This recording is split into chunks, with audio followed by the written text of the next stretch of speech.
ঈশ্বর লাভ নিয়ে যে এত কেন কথা ওঠে ঠিক বোঝা যায় না। দেখো, আমরা যেভাবে জীবনকে দেখছি, আমরা যে জীবন বাঁচছি, তাতে শ্রীরামকৃষ্ণ যে ঈশ্বর লাভের কথা বলেছিলেন বা মহাপুরুষরা যে ঈশ্বর লাভের কথা বলেছিল, তার বিশেষ কোনো মানেই হয় না। এই বিষয়ে যদি কোনো কথা বলা হয় শুধু ভুল বোঝা হবে। যেমন কেউ যদি বারবার বলে চুপ করো চুপ করো চুপ করো, এই কথাই যদি কন্টিনিউ বলা হয় এবং সামনের লোক যদি চুপ করেও যায়, তবে এই কথাটি বারবার শান্তি নষ্ট করে। ঈশ্বর লাভ এটা কোনো উদ্দেশ্যই নয়। যে সব উদ্দেশ্য তুমি বর্তমানে তোমার জীবনে অর্থবহ করে রেখেছ, যে সব বিষয়বস্তু ব্যক্তিকে নিয়ে আমরা কনস্ট্যান্ট চলেছি, তার যথার্থতা দেখতে হয়। ঈশ্বর লাভ উদ্দেশ্য নয়। যেই লাভগুলো আমরা জীবনে করে রেখেছি, সেই লাভগুলো কি যথার্থই, এইটা দেখার নামই ঈশ্বর লাভ। ভগবান কোনো বিশেষ বস্তু ব্যক্তি নয়, একটা উপযোগিতা, একটা ইউটিলিটি মাত্র। যেমন যদি বলো অসামান্য, এর অর্থ কি? আমরা সবসময় উপরের দিকটা বুঝতে চাই। যা তুমি তোমার জীবনে সামান্য নর্মাল যেই রংঢং তুমি জীবনে চালিয়ে রেখেছ, তা নয়। এটা বোঝাতে বলা হয়েছে ঈশ্বর অসামান্য। তিনি এই সবের মধ্যে থাকবে না। এই রকম যে জীবন আমরা কাটাচ্ছি, এই রকম জীবনে তিনি লভ্য নন। এই অর্থে বলা হয়েছে সামান্য নন। এই জন্য বলা হয়েছে যাতে তুমি তোমার সো কল সামান্য জীবনের মধ্যে ওয়েল অ্যাডজাস্টেড হয়ে বসে না যাও, তুমি যাতে তার থেকে কাম আউট করতে পারো। এই জন্য উপযোগিতা মাত্র হলো ঈশ্বর, ব্রহ্ম, আত্মা ইত্যাদি। তাকে অচিন্ত কেন বলা হলো? এই জন্য নয় যে তাকে চিন্তা করা যায় না, এই জন্য যে তুমি তোমার চিন্তার একটু বিরাম দাও। এই চিন্তাগুলি তোমার যন্ত্রণার কারণ। তাকে অবিনশ্বর বলা হলো। এমন কি কোনো বস্তু আছে যে অবিনশ্বর? কোনো বস্তু অবিনশ্বর হতে পারে না। আমরা মুখে বলি ঈশ্বর ব্যক্তি নয়, বস্তু নয়, কিন্তু আমরা এগুলো বুঝি না। অবিনশ্বর এই জন্য বলা হলো, ভাই তুমি নষ্ট হয়ে যাওয়া নশ্বর জিনিস, মৃত্যু ধর্মা জিনিসের সাথে যে কনস্ট্যান্ট রিলেশন বা সম্পর্ক পাতিয়ে রেখেছো, তার মধ্যে তোমার জীবনের উন্নতি নিহিত নেই, এটা বোঝানো। অলৌকিক কেন বলা হলো? তোমার এই লৌকিক জীবনে যেখানে তোমার ভালো মন্দ সুখ দুঃখের মধ্যে যাবতীয় কলুষতা, যাবতীয় মিথ্যাচার, যাবতীয় নিজেকে ঠকানো লুকিয়ে আছে, তার মধ্যে তুমি ওয়েল অ্যাডজাস্টেড হয়ে বসে গিয়ে ভুলে যেও না। এই ওর জন্য বলা হলো যে তিনি অলৌকিক। তিনি বলে কোনো অলৌকিক পদার্থ নেই, কিন্তু এই লৌকিক জীবন, যেই লৌকিক জীবন তুমি কাটাচ্ছ তা স্বাভাবিক নয়। তার জন্য তুমি জন্মাওনি, তুমি এর থেকে উপরে উঠতে পারো। এই অর্থে বলা হলো একটি এমন কোনো একক আছে যে এই লৌকিকতার মধ্যে নয়, এই অর্থে তাকে অলৌকিক বলা হলো। উপনিষদ, গীতা, কথামৃত যাবতীয় এগুলো কি? বেসিক্যালি এগুলো সূত্র। ঠাকুর যা বলেছেন তা কি? তা হলো একটা সূত্র। সূত্র মানে ফর্মুলা, এর প্রয়োগ করতে হবে। জীবন তোমার এক্সাম। সমস্যাগুলো কীরকম? ম্যাথসের প্রবলেমসের মতো। a+b² এর ফর্মুলা তোমার কি কাজে লাগে? a²+b², এই ফর্মুলা তোমার কি কাজে লাগে? ওই ফর্মুলাকে নিয়ে কি গলায় মালা করে পরাবে? ওই ফর্মুলা কি কপালে লিখে রাখবে? ওই ফর্মুলাকে ইউজ করে যাতে তোমার জীবনের এক্সামের যে কঠিন কঠিন ম্যাথসগুলো সেগুলো সলভ করতে পারো, এই জন্যই ফর্মুলা ইউজ করতে হয়, উপযোগিতা মাত্র। ঠিক ঈশ্বরের অবধারণা আমাদের উপযোগিতা মাত্র। ঈশ্বর লাভ বলতেই বুঝতে হবে কি কি লাভ অলরেডি আমি করে রেখেছি, কি কি লাভ আমি জীবনে চাই এখনো হয়নি, কি কি লাভ আমার যন্ত্রণার কারণ হয়ে আছে জীবনে, কোনকে আমি জিনিসকে, কোন ব্যক্তি, বস্তু, অবস্থাকে আমি নিজের লোকসান মনে করছি। আর দোজ রিয়েলি দ্যাট? ওগুলো কি ঠিক তাই? এর খানা তল্লাশি চালানো। এবং যেহেতু প্রত্যেকের লাইফ স্টোরি আলাদা আলাদা। সেই জন্য যে লাভের কথাই বলা হচ্ছে না কেন, যেভাবেই এটাকে বলা হোক না কেন, তাকে আলাদা আলাদা লাইফ স্টোরিতে যেতে হবে। এবং এই একই ফর্মুলা নিজের জীবনে ম্যাথামেটিক্সের সবার সমস্যা আলাদা আলাদা দেওয়া হয়েছে খাতায়, সবাইকে আলাদা অঙ্ক দেওয়া হয়েছে, জীবন সবাইকে আলাদা আলাদা চ্যালেঞ্জ দিয়েছে। হয়তো তার মধ্যে কিছু কিছু সিমিলারিটি থাকবে, কিন্তু এইটুকু নিশ্চিত যে এই ফর্মুলা প্রত্যেকের জীবনে সমানভাবে কাজে লাগবে, তাকে ইউজ করতে জানতে হবে। এই ফর্মুলাকে গলায় মালা বানিয়ে পড়ে নিও না। ঈশ্বর লাভ প্রয়োজনীয় নয়, ইভেন সত্যি কথা বলতে ঈশ্বর লাভ সম্ভব নয়। যে জানবে, যে জ্ঞাতা হবে, যে লাভ করবে অর্থাৎ যে লাভবান হবে, যে ধন পাবে সে ধনী হবে। তাহলে কে বড় হয়ে যাবে? জ্ঞাতা বড় হয়ে যাবে, লাভবান বড় হয়ে যাবে, যে ধনী সে বড় হয়ে যাবে। তাহলে কে বড় হলো? ঈশ্বরের অভাব কে ফিল করছিল? আত্মা তো কোনো অভাব ফিল করে না, অহংকারী একমাত্র অভাব ফিল করে। তার মানেটা কি? তাহলে অহংকার ঈশ্বরের থেকে বড় হয়ে গেল, কারণ সে ঈশ্বর লাভ করে ফেলল। ঈশ্বর মনের কোনো বস্তু নয়, তাকে কে জানবে? তার কোনো ট্যানজিবল অস্তিত্বই নেই, কল্পনাতেও তার কোনো অস্তিত্ব নেই। দুটো তো জিনিস তোমার আছে, এক তোমার দেহ, এক তোমার মন। তোমার চোখ ট্যানজিবল জিনিসই দেখতে পায়, তোমার মন এই সব ট্যানজিবল জিনিস বিষয়ই বা কোনো ইনট্যানজিবল ভাব ধারণা এই সব জিনিস বিষয়ে কল্পনা করতে পারে। তিনি দেহ মনের পার। যদি কেউ কিছু দেখে থাকে 100% তার হ্যালোজিনেশন হয়েছে, এছাড়া আর কিছু হতে পারে না। বস্তু, ব্যক্তি এগুলি সব চোখের রেঞ্জে। তাহলে এখন প্রশ্ন হবে, তাহলে যে ঠাকুর মা কালীকে দেখেছিল, আরে ভাই যদি সত্যি সত্যি মা কালী কোনো বস্তু বা পদার্থ হতো তাহলে তাকে চোখের রেঞ্জে ধরা যেত। তাকে যদি তুমি যেভাবে মা কালী, মা দুর্গা ইত্যাদি দেবতাকে কল্পনা করো, যদি তাকে কল্পনায় ধরা যেত তাহলে আরও লোক তাকে কল্পনা করে করে ধরে ফেলতো। প্রত্যেক সাহিত্যিক তাহলে দেবতার দর্শন পেত, কারণ তাদের থেকে বেশি কল্পনা আর কেউ করতে পারে না। আর ওই কল্পনাই তো তুমি ধ্যানে বসে বসে করো। তিনি কল্পনার বস্তু নন, তিনি 5 সেন্সেস দিয়ে ধরার বস্তুই নন। কল্পনা কি? মন আর শরীর কি আলাদা কোনো পদার্থ? শরীরকে বলতে পারো মনের স্থূল রূপ, আর মনকে বলতে পারো শরীরের সূক্ষ্ম রূপ। এই দুটো একই। যাকে ট্যানজিবলিও ধরা যাবে না, তাকে তোমার ওই সো কল ধ্যান আর চিন্তাতেও ধরা যাবে না। ধ্যান অগম্যম। যদি সত্যি ধরা যেত তাহলে বলবো আমি রামকৃষ্ণের যাবতীয় সাধন অর্থহীন ছিল, বেকার ছিল। তিনি তো অসাধ্য, তাকে কে ধরবে? তাকে কে সাধবে? সাধন কাকে করা যায়? সাধন কাকে বলে? যা কন্ট্রোলড এই মুহূর্তে নয়, অথচ যাকে কন্ট্রোল করা যায়। কিন্তু যে নিয়ন্ত্রা, তাকে কে নিয়ন্ত্রণ করবে? যে সব কিছুর কারণ, তাকে কে কীভাবে কারণে বদ্ধ করবে? তবে সাধনা কি? যা সাধা যায়, এখনও সাধা হয়নি। কি সাধা যায়? আরে ভাই, তোমার জীবন সাধা যায়, তোমার শরীর সাধা যায়, তোমার মন সাধা যায়, তোমার অহংকে সাধা যায়।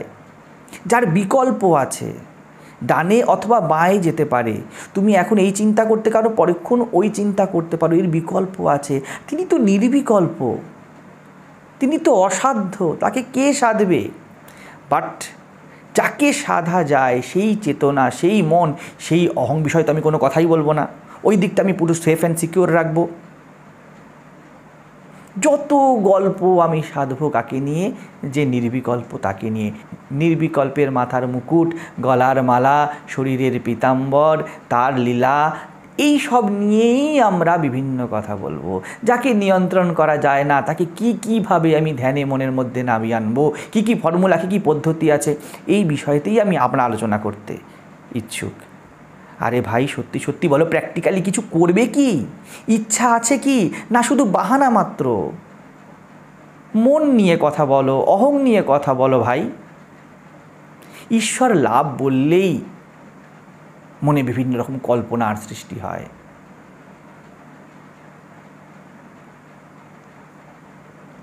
যেমন কোনো একটা গিফট পেয়ে যাওয়া, এক্সেস কিছু আমি পেয়ে যাব, বড় মানুষ বাড়িতে এসে যাওয়া, অ্যান্ড সো কল তোমাদের এই যে লীলা চিন্তা, তত্ত্বচিন্তা, বিভিন্ন ধ্যান, শ্বাস প্রশ্বাসের ক্রিয়া, বাট অ্যাভয়েড কি করছো? তুমি তোমার জীবনের ফ্যাক্টকে অ্যাভয়েড করছো, তুমি তোমার জীবনের তথ্যকে অ্যাভয়েড করছো।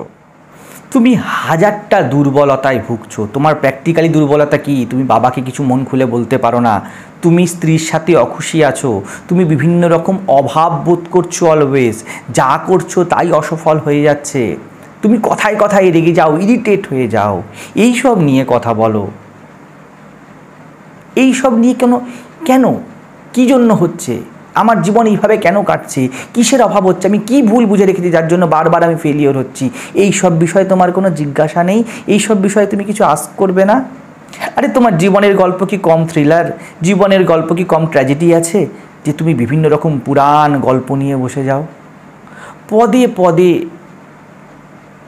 পৃথিবীর শ্রেষ্ঠ জীব মূর্খামি করছে এবং ঠকছে এবং নিজেকে বারবার বোকা বানিয়ে রাখছি। এর থেকে অলৌকিক আর কিছু আছে নাকি? গরু ছাগল মোষ হলে বুঝতাম, কিন্তু পৃথিবীর শ্রেষ্ঠ যে জীব সেই একমাত্র অজ্ঞানের শিকার হয়। বুঝতে পারছো মানুষের কি অবস্থা? অজ্ঞান টান শুধু মানুষের জন্যই, এবং এই যে পুরো সমাজ দেখছো, তোমার এই অজ্ঞানের মেডেল তোমার গলায় লটকে দেওয়া হয়েছে, এবং যার যত বড় অজ্ঞান তার গলায় তত বড় বড় মেডেল, এবং তার মধ্যে আর তার থেকেও বড় অজ্ঞান পাশের লোকেরা ওই মেডেলকে সবথেকে বড় প্রাপ্তি মনে করছে, এবং এরাই জগতের সবথেকে বড় এবং সবথেকে বুদ্ধিমান জীব। জীবনের শিশুকে গল্প কাহিনী দিয়েই ভুলিয়ে রাখবে, না আদৌ একে ম্যাচিওর করাবার কোনো চেষ্টা করবে? আদৌ একে সত্য দেখানোর চেষ্টা করবে? আসলে বেশিরভাগ সময় আমরা আসল এজেন্ডা থেকে, জীবনের আসল সমস্যা থেকে সরার উপায় হিসাবে এই আধ্যাত্মিকতাকে ব্যবহার করি।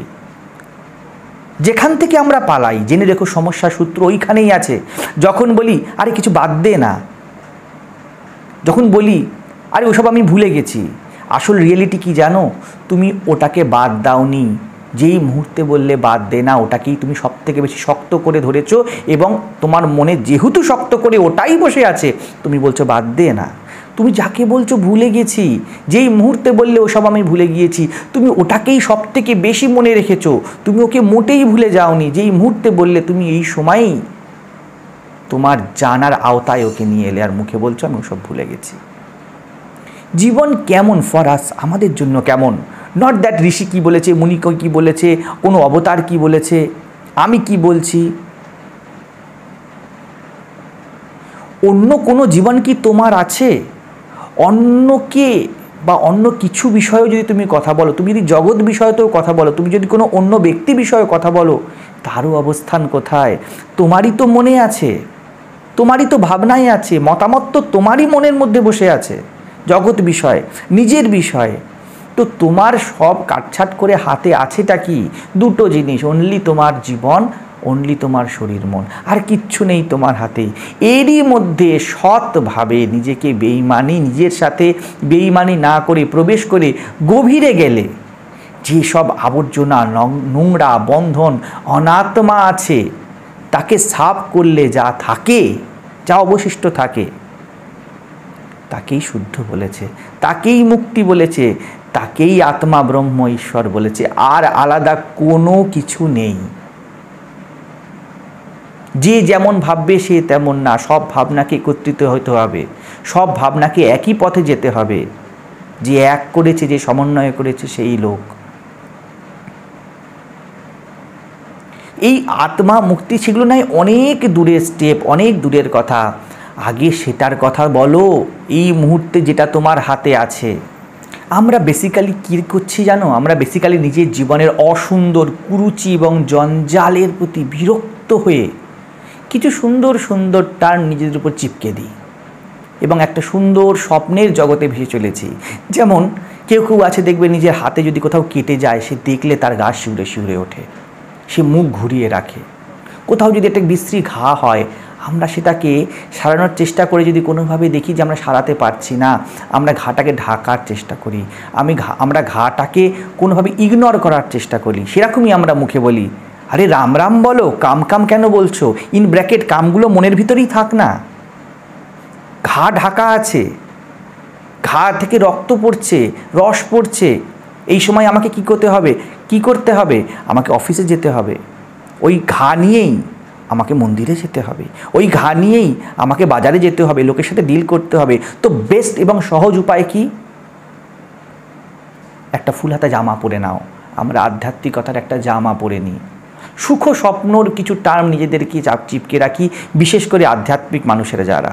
ঈশ্বর লাভ, জ্ঞান, বৈরাগ্য, বিবেক, মুক্তি, চৈতন্য, নিষ্কাম কর্ম, সেবা, এই কথাগুলো আমরা মুড়কির মতো ইউজ করি। আসলে আমরা এই কথাগুলির প্রতি চূড়ান্ত অশ্রদ্ধাশীল, আমরা জানি না আমরা কি বলছি। যেমন ফিজিক্সের থিওরি, আমি এক্ষুনি বলতে পারি কোয়ান্টাম থিওরি একে বলে, ল অফ অ্যাট্রাকশান একে বলে, ল অফ গ্র্যাভিটেশন একে বলে, কিন্তু যেমন সেই সব বিষয়তে আমরা সত্যি কিছু জানি না, আমরা শুধু শুনে রেখেছি বেশিরভাগ লোক, নট অল। ঠিক তেমনই এইসব কথাগুলি সোকল আধ্যাত্মিক মানুষেরা শুনে রেখে দিয়েছে। শোনা কথা,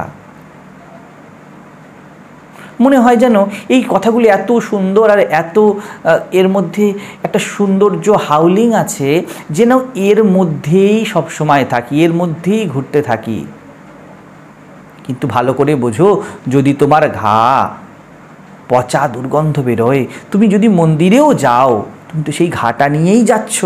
তুমি কাদা মেখেছো, কাদার মাঠ থেকে তুমি বেরিয়ে এসেছো, কিন্তু ওইটাকে যদি তুমি পরিষ্কার করে না ঘরে ঢোকো, তুমি তো সেই কাদাটাকে নিয়েই ঘরে ঢুকলে। সেলুনে চুল কেটে এসেছো, সেই স্নান না করে যদি তুমি ঢোকো, নিজের জীবনকে যদি জ্ঞানের জল দিয়ে, যথার্থতার জল দিয়ে পরিষ্কার না করে ঘরে ঢোকো, তুমি পবিত্রতর এই শাস্ত্র গ্রন্থগুলোকেও তো তোমার ওই অপবিত্রতার চুল দিয়ে নোংরা করে দেবে। এতে কি লাভ হবে? ঈশ্বর লাভ কোনো কর্মই নয়, জ্ঞান লাভ কোনো কর্মই নয়। হ্যাঁ, এইটুকু তুমি বলতে পারো, শয়তান থেকে দূরে থাকা তোমার কর্ম হতে পারে, অজ্ঞানকে হারানো, অজ্ঞান থেকে দূরে সরে যাওয়া তোমার কর্তব্য হতে পারে। এবং একমাত্র জেনে রাখো, ওইটি সম্ভব। ঈশ্বর লাভ সম্ভব নয়, অজ্ঞান নাশ সম্ভব, জ্ঞান লাভ সম্ভব নয়। ঈশ্বরকে পাওয়া অসম্ভব, কিন্তু আসরিকতা থেকে, পশুত্ব থেকে, শয়তানি থেকে দূরে যাওয়া সম্ভব, এবং তুমি ওইটুকুনি মাত্র করতে পারবে। নাভ কমল মে হ্যায় কস্তুরি, कैसे भरम मिटे पशुकारे। আরে তোমার ভ্রমটাই কাটাতে হবে, কস্তুরি খুঁজতে হবে না, শুধু ঘোড়া থামাতে হবে, বাইরে বাইরে খুঁজে বেড়ানো থামাতে হবে। তেমনই জ্ঞান লাভ। মিথ্যা অজ্ঞানকে নিয়ে তো আমরা মনের মধ্যে সুন্দরভাবে লালন পালন করি, এবং সত্যি কথা বলতে, টু বি অনেস্ট, আমরা মোটেই চাই না আমাদের ভিতর থেকে ওগুলো যাক। মুখে আমরা অনেক কিছু বলে দেব, এর প্রমাণ কি? প্রমাণ আমরা ভিতরের দিকে দেখবই না। ভিতরের দিকে তুমি তো তোমার অজ্ঞানকে দেখবে না, তার উপরে তাকে পরতের পর পরত চড়িয়ে তুমি একের পর এক তাকে লালন পালন করে হৃষ্টপুষ্ট করছো। প্র্যাকটিক্যালি কি করছো? প্র্যাকটিক্যালি দেখো, জগৎ কি অজ্ঞান বলছো, নিজে যে রিলেশনসগুলো পাতিয়ে রেখেছো সেগুলি কতখানি জ্ঞানের দ্যোতক। সবাই টাইম ওয়েস্ট করছে, তুমি নিজে দেখো।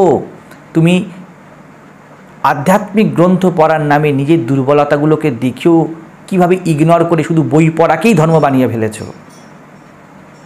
ভালো করে দেখো, তুমি যে ঘণ্টা নাড়া যে পুজোকে আধ্যাত্মিকতা ধর্ম মনে করো, তার পিছনে তোমার অহংয়ের কি মোটিভ আছে, অহংয়ের প্রিভিলেজড হয়ে যাবার কি কি ষড়যন্ত্র আছে, তা তো তুমি দেখবে না। এগুলোই তোমার জীবনের প্র্যাকটিক্যাল অজ্ঞান। আর তুমি চাইবে বাইরে কি জব ধ্যান করবে, বাইরে মানে এখন শরীরে ভুজছো বলতেই এই যে ভিতরে ভিতরে বলছি, ধারণা হয়ে যাবে শরীরের বাইরে, শরীরের ভিতরে। আরে ভিতরে যদি মনের মধ্যেও ধরে নাও কিছু হয়, কি আছে তোমার মনে? 1000 রকমের কল্পনায় ভর্তি আছে তোমার মন, তার নিচে পরতে পরতে এই কল্পনার নিচেই সত্য লুকিয়ে আছে।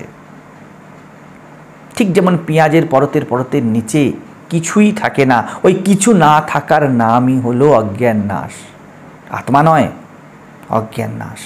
প্রত্যেকটা পরত ছাড়িয়ে ফেলার নামই হলো জীবনের উন্নয়ন, চেতনার উন্নতি করানো। অহং ছাড়ো, জ্ঞান, আমি জ্ঞান লাভ করতে চাই, আমি ঈশ্বর লাভের সাধক, আমি ঈশ্বর সাধক, সাধনা করছি, আমি সত্যের সন্ধান করছি। শুনলেও অহংকারের মনে হয়, আরে আমি তো কিছু রে ভাই, জগতের লোক, ওরা তো টাকা কড়ি জমি বাড়ি এইসব নিয়ে পড়ে আছে, আমি কি করছি, আমি ভগবানকে খুঁজছি, আমি ভগবানের জন্য চেষ্টা করছি। শুনেই অহংকার একদম যেন রক্ত খেকেও যেরকম জোঁক হয় তার মতো ফুলে ফেপে ঢলে ওঠে, বলে আমি কে, না আমি তো আধ্যাত্মিক মানুষ। নো ইনস্টলেশন, কোনো নতুন জিনিস তোমার জীবনে চাই না, only cleaning is needed, that's only the spirituality is. একমাত্র আধ্যাত্মিকতা শুধু পরিষ্কার করা, বিবেকের ঝাড়ু ওঠাও, আত্মসমীক্ষার ঝাড়ু ওঠাও, আর জীবনে স্বচ্ছ জীবন অভিযান চালাও, এটাই আধ্যাত্মিকতা। আমরা কি বলি, জ্ঞান লাভ করতে, ভগবান লাভ করতে কি হবে না, সূর্য উদয় হবে, প্রদীপের আলো জীবনে, জ্ঞানের আলো জীবনে আসবে। ঠিক ব্যাপারটা তেমন নয়। তুমি যদি উদাহরণের মধ্যে যাও তবুও বুঝতে পারবে। দেখো, সূর্য উদিত হয় না, পৃথিবীকে সূর্যের দিকে ঘুরতে হয়। তোমার জীবনকে ক্ল্যারিটি, স্বচ্ছতা, স্পষ্টতা, তোমার জীবনে যা আছে এই স্পষ্টতার সূর্যের দিকে ঘুরে যেতে হবে। জ্ঞানের প্রদীপ মানে কোনো প্রদীপ বা কোনো ব্যক্তি বা কোনো বস্তু বা কোনো আলো নিজের জীবনে আনা নয়। এনেই বা কী করবে? এর অর্থ হচ্ছে অন্ধকারকেই দেখা। কি দেখবো অন্ধকারে? দেখবে যেই মুহূর্তে তুমি স্পষ্টতা তোমার জীবনে আনছো, যা করছো তার মধ্যে নিজেকে প্রশ্ন করতে শিখেছো, কেন করছি, কী জন্য করছি। কি দেখবে? জীবনে আছে অনেক কিছু যেই বিষয়ে তুমি এতদিন পর্যন্ত ক্লিয়ার ছিলে না, তুমি বুঝতে পারছিলে না। স্পষ্টতাই তোমার প্রদীপ। গীতার 18 অধ্যায় কেবলমাত্র এই স্পষ্টতা। মোটিভেশন তো দিয়েছেন শ্রীকৃষ্ণ, মোটিভেট করেছেন অর্জুনকে, কিন্তু কি দিয়ে মোটিভেট করেছেন? মোটিভেট করেছেন স্পষ্টতা দিয়ে। অর্জুন বোঝো, 18 প্রকারের স্পষ্টতা তোমায় দিচ্ছি, আর কোনো উদ্দেশ্য ছিল না। তুমি কি প্রদীপ এনে প্রদীপের আলোতে প্রদীপকে দেখবে? ঠিক আমাদের তো ভগবান লাভ মানে তাই, ভগবানকে দেখব। আরে প্রদীপ এনে কি করবে? প্রদীপ এনে যেই সব জিনিস তোমার জীবনে, তোমার জীবনের ঘরে অন্ধকারে পড়েছিল সেগুলোকেই তো দেখার জন্য প্রদীপ ঘরে আনা। তো দেখোই না, আর কোন ঈশ্বর লাভের কথা তুমি ভাবছো? চোখে যদি পোকা পড়ে, চোখে যদি ধুলো পড়ে, আয়নার সামনে গিয়ে কি করতে হয়? এক টুকরো কাপড় নিয়ে ওই চোখকেই তো দেখতে হয়, চোখের ময়লাইটি পরিষ্কার করতে হয়, আর তো কিছু করণীয় নেই। কিন্তু আমরা তো নতুন চোখ খুঁজে বেড়াই, তার নাম জ্ঞান চক্ষু। তোমার কাপড় যদি ময়লা হয়, ভাই ওই কাপড়টাকেই তো নিয়ে যেতে হবে ওয়াশরুমে গিয়ে, ওকেই তো সাফ করতে হবে। ধুলোহীন চোখের নামই হলো আত্মা, শুদ্ধ পরিষ্কৃত বস্ত্রের নামই হলো আত্মা। আর যেই চোখে ধুলো নোংরা পড়ে আছে, যে নিজের জীবনকেই দেখতে চায় না, জানতে চায় না, যার জামা অপরিষ্কার এবং ওই জামাকে ফেলে দিতে চায়, নতুন জামার খোঁজ করে, সে মূর্খ। নোংরা জামার নামই অহং, অশুদ্ধ চোখের নামই অহং। শুদ্ধতা আনার অর্থ হলো অশুদ্ধতাকে তাড়ানোই, এটাই ঈশ্বর লাভ। আমরা কি বলি? নোংরা জামা দেখবো না, নতুন পরিষ্কার জামা আনবো, তার নাম ঈশ্বর। না ভাই, ওই জামার ময়লার পরতের নিচেই শুদ্ধতা আছে। সাফ করো, সাফাই কর্মী হও। ওটাই তুমি অনলি করতে পারবে। তোমার শরীর ধারণ করেছো এবং অনলি একটাই শার্ট পেয়েছো, অন্য কোনো শার্ট তোমার জীবনে আনতে প্রকৃতি তোমায় অ্যালাউ করে না। And you have limited time to do your job. Don't waste by talking about new bright shiny shirt or all those things. আরে জ্যোতির্ময় উজ্জ্বল কোনো এক একক আনবো, ব্যাস আমার জীবন আলোকিত হয়ে যাবে। আসলে তুমি তোমার জীবনের ময়লা ভালো করে জানো এবং তুমি তোমার এই জীবনের ময়লাকে পরিষ্কার করতে, পরিশ্রম থেকে বাঁচতে বিভিন্ন রকমের গল্প আর কাহিনী ফাঁদো। অ্যাকসেপ্ট করতে কষ্ট হয় না যে আমার জামাই ময়লা, আমিই ময়লা করে রেখেছি, এই ময়লার জন্য আমিই দায়ী। ঠিক যেমন ব্যাপারটা ঘুরতে থাকে কিরম জানো তো? চোখ বেঁধে আলো আলো আলো আলো খেলা হচ্ছে, কোথায় আলো, কোথায় আলো। কানে আঙুল দিয়ে তুমি অনাহত ধ্বনি শুনতে চাইছো, গায়ে কম্বল দিয়ে বলছো উফ প্রচণ্ড গরম। দুই বন্ধু যেন একটা হারমোনিয়াম নিয়ে বসেছে, আর দুই বন্ধু গল্প করছে ক্লাসিক্যাল শাস্ত্রীয় সঙ্গীতে কি রাগ রাগিনী আছে, 10টা ঠাট আছে, হ্যাঁ, সন্ধ্যাকালীর ইমন রাগ, সকালের ভৈরব ভৈরবী, হ্যাঁ, মালকোষে কী কী বাদী সম্বাদী ইত্যাদি বিভিন্ন আলোচনা চলছে। কতক্ষণ চলছে? রোজ 4-5 ঘন্টা। বন্ধু, দুই বন্ধু একে অপরের খুব প্রিয় বন্ধু, একে অপরকে মোটেই ছাড়তে চায় না। গলার স্বভাবই হলো সে গলা সূক্ষ্ম হবে। তুমি গল্প তো ছাড়ো, চোখের কাপড় বাঁধার আগে লিখে নিয়েছো জ্যোতির জ্যোতি উজ্জ্বল হৃদি কন্দর। লোকে যদি জিজ্ঞেস করে, আরে তুই গান করছিস না কেন, তুমি কি বলবে? দেখছো না লোকে কেমন এটা ওটা কাজ করে সময় নষ্ট করে? আমি আর আমার বন্ধু শুধু স্বর সাধনের গল্প করি। কে করে এরকম গল্প? আমরা সঙ্গীতের সাধনা করছি, এটাই সঙ্গীতজ্ঞ হবার একমাত্র সাধন। গুরুজি বলে দিয়েছে অলওয়েজ স্বর সাধন করবে, টাইম ওয়েস্ট নয়। তো অলওয়েজ আমরা স্বর সাধন বিষয়েই কথা বলি। লোকে নর্মাল কাপড় বাঁধে, আমি বেলুর মঠে শ্রীরামকৃষ্ণের মন্দির থেকে স্পেশাল পীতাম্বরী প্রসাদী কাপড় নিয়ে এসেছি এবং তার উপর উঠে লিখে দিয়েছি জ্যোতির জ্যোতি, তাও আবার দেবনাগরী ওয়ার্ডে। এবার কি আমি হোঁচট খাবো? অসম্ভব। অদ্ভুত ব্যাপার। এমন সাধনা বর্তমান গুরুগণ চারিদিকে দিচ্ছে, আর রমরমিয়ে এইরকম অদ্ভুত অদ্ভুত সঙ্গীত সাধনা আর অদ্ভুত অদ্ভুত জ্যোতির জ্যোতি দর্শন চলছে। অদ্ভুত, অলৌকিক, অশ্রুতপূর্ব ব্যাপার। বলছে কি লেখা আছে জ্যোতির জ্যোতি, সেই কাপড় আমি চোখে বেঁধেছি, আমি কি আর পড়তে পারি? আমি সারাদিন স্বর সাধন বিষয়ে গল্প করছি, আমার থেকে বড় সঙ্গীতজ্ঞ কী হতে হবে? সঙ্গীতজ্ঞ হবার উপায়ই তো এই যে সবসময় সঙ্গীত বিষয়ে থাকবো, সঙ্গীত নিয়ে থাকবো। তার মানে সঙ্গীত নিয়ে থাকার মানে সঙ্গীত বিষয়ে গল্প করাই হলো সঙ্গীত নিয়ে থাকা, এবং ওটি স্বর সাধনা করে একজন শাস্ত্রীয় সঙ্গীতের বড় শিল্পী হবার উপায় একমাত্র।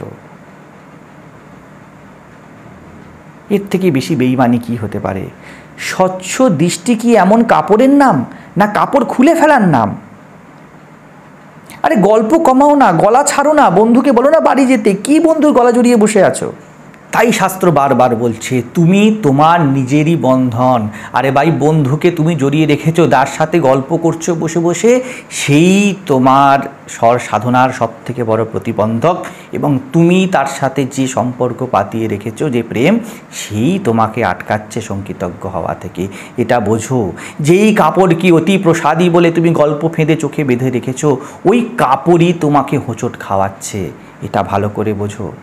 তুমি যা কিছু আমি বলো, আমি এবং আমির সাথে যা যা অ্যাড করতে পারো, সে তুমি যেই নাম দাও, সব কিছুই বন্ধন। বর্তমানে যা যা তুমি লাভ মনে করছো আর জীবনের অ্যাচিভমেন্ট হিসাবে ভরিয়ে রেখেছো জীবনকে, তা অ্যাজ ইট ইজ থাকতে ঈশ্বর লাভ বিষয়ে ডোন্ট টক অ্যাবাউট ইট। আঁশচুপড়ির মতো আমাদের অবস্থা হয়ে গেছে, অভ্যাস হয়ে গেছে। আমি একটু অন্যরকম উদাহরণ দিতে চেষ্টা করি, বিকজ আমরা এমনই নিজেদেরকে ঠকাতে, এমনই আত্মপ্রতারণা করতে অভ্যস্ত যে আমাদের উদাহরণগুলোও কানসভা হয়ে গেছে, উদাহরণগুলো আমরা অভ্যাস করে ফেলেছি। আমাদের জীবন এতই দুর্গতিযুক্ত হয়ে গেছে, জীবনের এমনই অভ্যাস হয়ে গেছে যে সুগারের ওষুধ খাওয়া, প্রেশারের ওষুধ খাওয়া, ইনসুলিন নেওয়া আমাদের ডেলি রুটিনে পরিণত হয়েছে। আমরা একেই স্বাস্থ্য বলে মনে করছি, ওটা না থাকলে যেন স্বাস্থ্য নেই। আমরা ভুলেই গিয়েছি যে এমনও শরীর হতে পারে যেগুলো এই সব রোগমুক্ত। আর অদ্ভুত ব্যাপার জানেন, জগতের শ্রেষ্ঠ জীব একমাত্র মানুষই পারে নিজের এরকম ডেঞ্জারাস অ্যাডজাস্টমেন্ট করতে। সে দাসত্বে, সে ভয়ে, সে লুকানো জীবনে, সে অতৃপ্তিতে, সে তিলে তিলে মরে, সে প্রত্যেক দিনের যন্ত্রণায় ওয়েল অ্যাডজাস্টেড হয়ে যায়। আবার এতে আমাদের অনেক গর্ব আছে, আমরা গ্লোরিফাইড করি একে। কি বলি? হ্যাঁ, ওই দেখো, ও পারে না, সব জায়গাতেই আমি অ্যাডজাস্ট করতে পারি, আমি সব পরিস্থিতিতে মানিয়ে নিতে পারি। এই ফ্যাকাল্টি না থাকলে, যদি জীবের মধ্যে এই ফ্যাকাল্টি না থাকতো, তাহলে ঈশ্বর লাভের ব্যাপারটাই আসতো না। যদি মাছ গাছের উপরে অ্যাডজাস্ট করে নিতে শেখে, কখনো দেখেছো, কখনো শুনেছো কোনো মাছ জল ছাড়া অ্যাডজাস্ট করে নেয় বাইরে? কোনো মাছ করে না। মানুষ কিন্তু পারে অদ্ভুতভাবে তার স্বভাবগত মুক্তির থেকে বন্ধনে অ্যাডজাস্টেড হয়ে যেতে। আমরা যদি এই বন্ধনে কমফর্টেবলি অ্যাডজাস্টেড না হতাম, তাহলে মুক্তি এই টার্মটি শাস্ত্র বলতোই না, প্রয়োজনই পড়তো না। গরু কখনো মাংস খায়, বাঘ কখনো ঘাস খেতে দেখেছো বাঘকে? দেখো, কিন্তু মানুষকে বোঝানোর জন্য এই উদাহরণ নিয়ে আসা যায়, কারণ মানুষ একমাত্র প্রাণী যাকে সর্বশ্রেষ্ঠ জীব বলা হয়, তার উন্নতির সম্ভাবনা আছে, কিন্তু সে গরু হয়েও মাংস খায়, সে বাঘ হয়েও ঘাস খায়। মানুষই এই অদ্ভুত অলৌকিক ক্ষমতার অধিকারী হয়ে আছে, তার খেতে খেতে অভ্যাস হয়ে গেছে, অভ্যস্ত হয়ে আমরা কি না কম্প্রোমাইজ করি, আর আমাদের খারাপ লাগাটাই থাকে না। কিসে অ্যাডজাস্ট করতে হবে, কিসে সহ্য করতে হবে, আর কিসে করব না, এটা আমাদের বোঝা উচিত। কিছু টাকা অ্যাডজাস্ট করতে হবে, করো কম্প্রোমাইজ। কিছু জমি জায়গা অ্যাডজাস্ট করতে হবে, করো কম্প্রোমাইজ। জাগতিক কিছু অ্যাডজাস্ট করতে হবে, করো কম্প্রোমাইজ। তোমার 2 বোন একটা কাপড় ভালো লেগে গেছে, দিয়ে দাও ওকে কাপড়টা, কি আছে, অ্যাডজাস্টমেন্টের বিষয় আছে, এতে কোনো অসুবিধা নেই। বাট জীবনের কিছু কিছু এমন ব্যাপার আছে যেখানে কম্প্রোমাইজ মোটেই চলে না। যখন তোমার স্বাধীনতার প্রশ্ন আসে, যখন তোমার নির্ভয়তার প্রশ্ন আছে, যখন তোমার শান্ত ভাবের প্রশ্ন আছে, যখন তোমার সততার প্রশ্ন আসে, ওখানে 1% অ্যাডজাস্টমেন্ট নয়। কিন্তু সমাজ তোমাকে শেখায় যে সয় সেই রয়। আর আমরা খুব ভালোভাবে এই কথাগুলোকে নিজেদের প্রয়োজনে, নিজেদেরকেই বোকা বানাতে, নিজেদের জীবনকে নরক বানাতে খুব ভালোভাবে ইউজ করতে শিখে গিয়েছি। আমরা খুব ভালো করে ভুল বোঝাটাকে আমাদের নিজেদের আন্ডারস্ট্যান্ডিংয়ের পরতে বসিয়ে ফেলেছি। আরে কাউকে সাহায্য করা একটা অন্য কথা, এমনিতে তো আমরা যেমন মানুষ, সাহায্যের কোনো প্রশ্নই ওঠে না, আমরা সাহায্যের কথাই বলি না, যাই করি নিজের জন্য, ঘুরিয়ে ফিরিয়ে নিজের জন্য। তবুও ধরে নি উপরি সাহায্য এক কথা, কাউকে কিছু টাকা দিয়ে দিলাম, কারোর কোনো কথা শুনে, চলো ভাই তুই এটা চাইছিস, তোকে এটা দিয়ে দিলাম, চলো ভাই ওখানে তুই বলছিস, চল ওখানে তুই যা, আমি যাব না, চল বিস্কুটের প্যাকেটটা তুই রাখ, আমি রাখবো না, চল ছেড়ে দিলাম। কিন্তু যেখানে কম্প্রোমাইজের প্রশ্ন আসবে, নিজের সেন্টারের সাথে, মুক্তির সাথে, সেখানে সন্ধি করা এ মহামূর্খামি, এ মহাকাপুরুষতা, এর কোনো ক্ষমা হয় না। সারা জীবন ধুকে ধুকে, মরতে মরতে, একটা মৃতপ্রায় জীবন যে শুধু চোখ মেলছে, এইরকম জীবন হলো এরা মূর্খামির দাম। আমরা বেশিরভাগ লোকের উল্টোটা করি। আমরা 1 ফুট জমি দিতে কোর্ট অবধি যেতে পারি। আমরা আমিনকে ডেকে এদিক ওদিক মাপিয়ে চূড়ান্ত ঝগড়া করে আমার জীবনের অমূল্য সম্পদ যে সময়, তা নষ্ট করতে পারি। টাকায় যদি 5% কম হয়, খুনোখুনি ঘটে যেতে পারে। বাট সারা জীবন আমরা প্রেশার, অ্যাংজাইটি, ডিপ্রেশন, ফ্রাস্ট্রেশন, মিথ্যা একটা জীবনের মধ্যে চলি এবং আমরা অ্যাডজাস্টেড হয়ে যাই। অদ্ভুত ব্যাপার, তাতে আমাদের কোনো হেলদোলই নেই। 1000 বন্ধনে আমরা আনন্দ ফিল করি আর বলি আমরা খুব বড় কাজ করছি। কেন কি? আমরা সংসার করছি, আমরা বুকে পাথর বেঁধে সাঁতার কাটছি আর বলছি আমার সংসার ধর্ম বড় ধর্ম মা। বাহ রে বাহ। কারণ কি জানো? কারণ স্বাধীনতা, মুক্তি, সততা, নির্ভয়তা এগুলোকে চোখে দেখা যায় না। বাট জমি তো ভিজিবল, টাকা তো ভিজিবল। রাস্তায় কেউ যাচ্ছে, থোড়াই তুমি দেখলে বুঝতে পারবে জরুকা গুলাম যাচ্ছে না বীর পুঙ্গব যাচ্ছে। 3 তলা বাড়ি দেখা যায়, কিন্তু তোমার মনের হাল দেখা তো যায় না। যদি তোমার মনের কোনো টেস্ট রিপোর্ট করা যেত, তবে হয়তো এত সাহসী কেউ করতো না। যদি প্রত্যেক মাসে তোমার মনের একটা টেস্ট রিপোর্ট বের করা যেত এবং সর্বসমক্ষে তা চলে আসতো, তোমাদের সৌভাগ্য যে সেরকম তা কিছু এখনো পর্যন্ত ঘটেনি। যা দেখা যায় না, যা নাম রূপ ছোঁয়া বোঝার পারে, তাকে মূল্য দিন জীবনে। অবশ্যই বলছি, হাত জোর করে বলছি, সে ভগবান নয়। I am talking about something very vivid always to you. তোমার স্বাধীনতা, যে কোনো কাজে তোমার স্পষ্টতা, তোমার পবিত্রতা। আমি খুব ভিভিড জিনিসের কথা বলছি। জামা, তুমি যে জামাটা পরে, সেই জামা তো এমনিই পরিষ্কার থাকে না, না, you have to maintain it. কিন্তু আমাদের চুরি দেখুন, ততক্ষণই আমরা একটা জামা পরতে থাকি, যারা অফিস করে, কলেজ করে বা স্কুল করে তারা বুঝতে পারবে, ততক্ষণ আমরা কন্টিনিউ জামাটা পরে যাই যতক্ষণ আমাদের বুকের বা পেটের সামনে ডালের দাগ না লাগে। কিন্তু হতে পারে যে কলারটা কালো হয়ে গেছে, কিছুটা হাতাটা কালো হয়ে গেছে পিছন দিকটা, ওটা হলেও আমাদের 3 দিন আরও চালিয়ে নিতে পারি, ওটা আমাদের কাছে ময়লা নয়। আমরা এমনই চোর, ভিতরে আমরা যে ময়লা জমিয়ে রাখি তা ঘষবে না ভালো করে, অনলি উপরি উপরি ডালের দাগ রাখলে ঋণ আলা চালিয়ে দিলেই তোমার স্বচ্ছতা এসে গেল। দরকার নেই কলার আর হাতাটা ঘষা। আমি যখন ভিতরের কথা বলছি, আমি ভগবানের কথা বলছি না, আমি তোমার ভিতরে যে আমি বৃত্তিটা করছে, যা মোটেই ভগবান নয়, সেই অহংকার মনের কথা বলছি, সেই চেতনার কথা বলছি, সেই মায়ার কথা বলছি। বিকজ তুমি অনলি ওইটার উপরেই কিছু কাজ করতে পারবে। আত্মা ব্রহ্ম ভগবান লাভের উপর তুমি কোনো কাজ করতে পারবে না। মন তো তোমার একটাই, জামা না হয় তোমার অনেকগুলো। এই একটা মনকে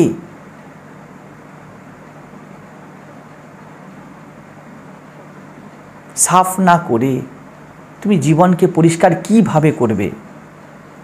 আজকাল তো সবাই করোনার সময় মাস্ক পরছে, সেলফি তুলতে মাস্ক পরে আমরা খুব কমফর্টেবল।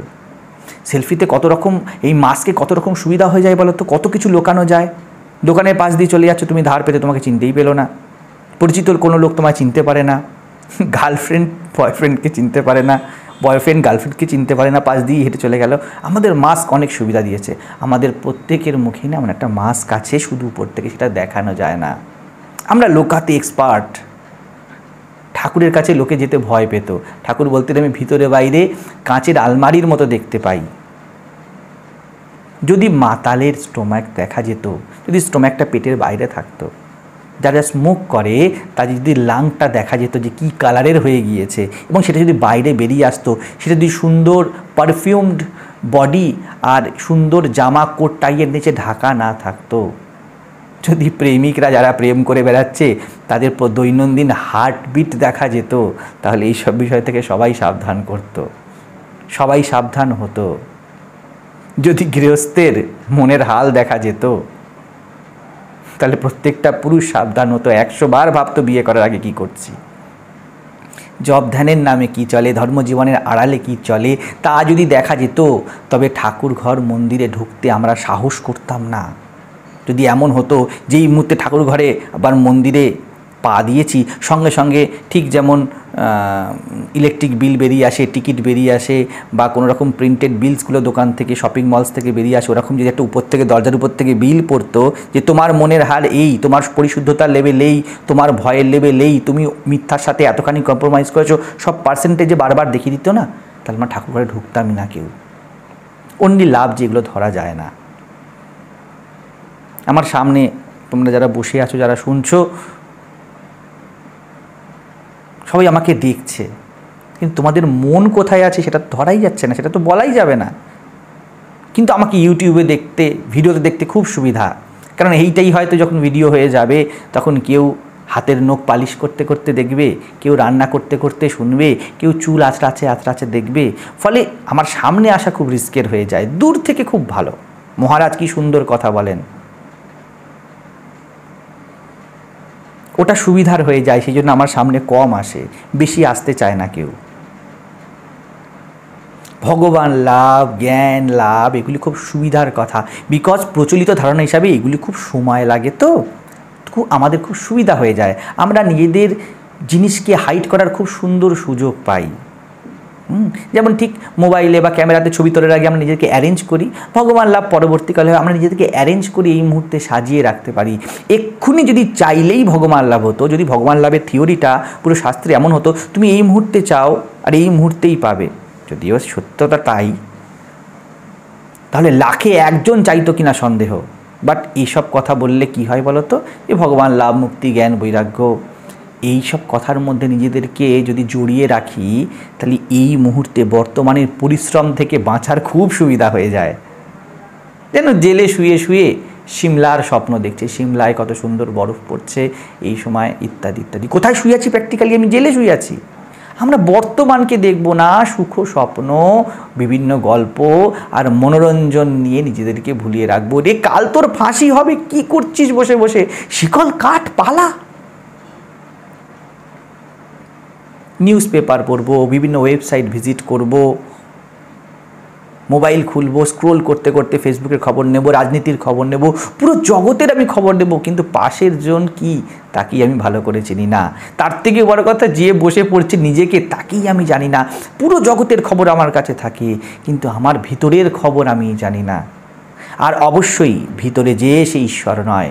বারবার এই কথা আমি বলছি, কারণ এটা খুব খারাপ হবে যদি একই কথা বারবার শুনে বোর হয়ে যাবার থেকেও খারাপ হবে যদি আমরা ভুল ভাবতে শুরু করি। কারণ আমরা ভিতরে ঈশ্বর ঈশ্বর ঈশ্বর ইত্যাদি বলতে বলতে অভ্যস্ত হয়ে পড়েছি, ভাবতে ভাবতে অভ্যস্ত হয়ে পড়েছি, এবং অবশ্যই এটা ভুল ভাবনা। তুমি যে অর্থে ঈশ্বর ঈশ্বর বলো, সেই অর্থে আমাদের মধ্যে ভিতরে কিছু নেই। কি বলছো? সবার অন্তরে ভগবান? Is it really truth for you? ঈশ্বর যাকে বলছো তার থেকে মাসেস অনেক দূরে, অর্থাৎ দূরে মানে ভিন্ন অবস্থায় আছে। এ কি? সবই ঈশ্বর, সবই তার লীলা। আর যদি লীলাও হয় সেটা ঈশ্বরের দিক থেকে হবে। তোমার তো ফাটছে, তোমার তো জ্বলছে, তোমার তো কথায় কথায় দীর্ঘশ্বাস পড়ছে, তোমার কাছে কি আদৌ লীলা এটা? রিয়েলি? এই কেমন ভগবান আর কেমন ভগবানের লীলা যা তুমি পুরো নিউজ পেপারে পড়ো আর দীর্ঘশ্বাস ফেলো? তো ঈশ্বর লাভ, নির্বাণ, মুক্তি এসব হাটাও। সর্বশক্তিমান, তিনি সব জানেন, তাকে পাওয়াই সব। আরে ফর দ্য টাইম বিং এগুলোকে বাদ দাও না ভাই, অনেক হলো। ফর দ্য টাইম বিং এখন অনলি মায়ার কথা বলো, মনের কথা বলো, অহমের কথা বলো।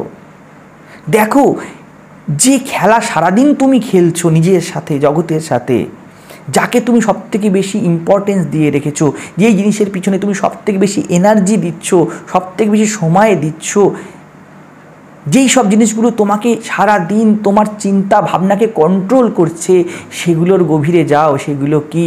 এর গভীরে না গিয়ে আর কোনো গভীরতায় তুমি ঈশ্বরকে পেতে পারবে না। জগতে কে খেলছে? খেলিছ বিশ্বলয়ে?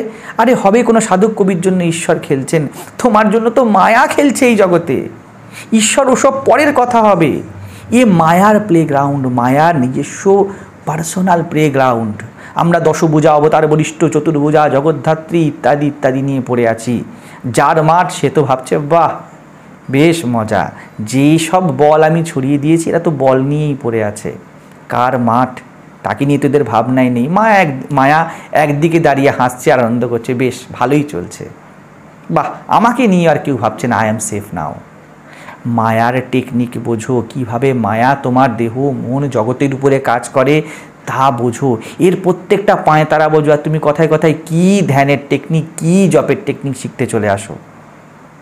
জ্ঞান লাভ মানে কোনো ব্রহ্ম, কোনো আত্মাকে জানা নয়, মায়াকে জানা। ব্রহ্মের কোনো জ্ঞান হতেই পারে না, মায়ার একমাত্র জ্ঞান হতে পারে। আত্মা ঈশ্বরের জ্ঞান হতে পারে না। ঈশ্বর লভ্যই নয়, ঈশ্বর উপযোগিতা মাত্র। ঈশ্বর লাভ মানে মায়ার থেকে ডিস্টেন্স চলে যাওয়া নয়, মায়ার মধ্যে গিয়ে সাহসী হয়ে মায়ার ভিতরে হাত দিয়ে মায়ার যে খেলা চলছে তাকে টেনে হিঁচড়ে বের করে আনা। এবং কোনো বীর পুঙ্গবই পারে মায়ার কাছে চলে যেতে এবং মায়াকে বুঝে ফেলতে। ঠাকুর যেমন বলেছিলেন, হারু নকল বাঘ, এই হারুর যথার্থতা জানার নামই ঈশ্বর লাভ। নকল বাঘ যে নকল, কি পাঁয়তারাতেই নকল বাঘ আমার সামনে আসল বাঘ হয়ে আমার বুক ধরফরানির কারণ হয়েছিল, এটা জানার নামই হলো জ্ঞান লাভ। আর আলাদা কোনো ঈশ্বর লাভ আর আলাদা কোনো জ্ঞান লাভ ছিল না, নেই, হতে পারে না।